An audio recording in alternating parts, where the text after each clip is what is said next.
नमस्कार मित्रांनो, शेतकरी ब्लॉगमध्ये आपलं स्वागत आहे मित्रांनो. तर आपण तुम्ही पाहू शकता, आपण हे लसूण आहे मित्रांनो. लसूण पीक आहे आपलं, पाहू शकता तुम्ही. त्याला आपण जवळजवळ 15 नाही महिना झाला मित्रांनो. तुम्ही लसूण पाहू शकता. लसूणला आपण खत वगैरे दिलेलं आहे, परंतु आपण तणनाशक फवारणी केल्यामुळे थोडंसं पिवळं झालेलं आहे मित्रांनो. परत पुन्हा त्याला खत द्यावं लागेल, कारण तणनाशक फवारणी मारलेलं आहे. तर त्याच्यात आपल्याला तण वगैरे काही एवढं दिसत नाही आहे, फक्त एक अर्ध क्वचित दिसत आहे मित्रांनो. आणि पूर्ण वावरामध्ये लसूण चांगल्यापैकी झालेला आहे मित्रांनो. तुम्हाला जाऊन दाखवतो लसूणची क्वालिटी. तर पाहू शकता मित्रांनो, लसूणची क्वालिटी पाहू शकता तुम्ही.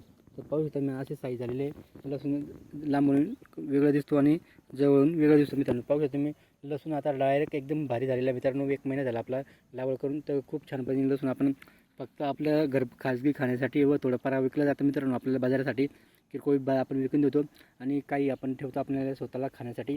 तर आपण भरपूर काही गोष्ट करतो आपण शेतात. तर आपल्यासाठी पण करतो आणि परत आपल्या आठवड्याचा बाजार कसा आपलं म्हणजे होईल त्याप्रमाणे आपण करतो आणि आपल्याला विकलं जातं थोडंफार. आणि थोडंफार आपण नेहमी आपल्याला खायला तर ठेवतो मित्रांनो, आणि विकायचं थोडंफार विकतो मध्ये आपण.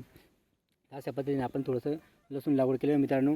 कारण की आपण घरचं लसूण असलं तर आपल्याला व्यवस्थित आपल्याला जेवढं पाहिजे तेवढं आपण वापरू शकतो. आणि विकत आपण थोडं सांभाळून वापरतो, म्हणून आपण विकत घेतच नाही. आपण घरचं आपण लसूण लागवड केलेलं असतं, म्हणून आपल्याला विकत घ्यायची गरज नाही मित्रांनो. असं पद्धतीने आपण घरचं लसूण लागवड केलं मित्रांनो. व्हिडिओवर लाईक शेअर कमेंट करा, आमच्या चॅनलला सबस्क्राईब करा. जर नवीन असाल तर एकदा अवश्य आमच्या चॅनलला भेट द्या मित्रांनो. जय जवान जय किसान.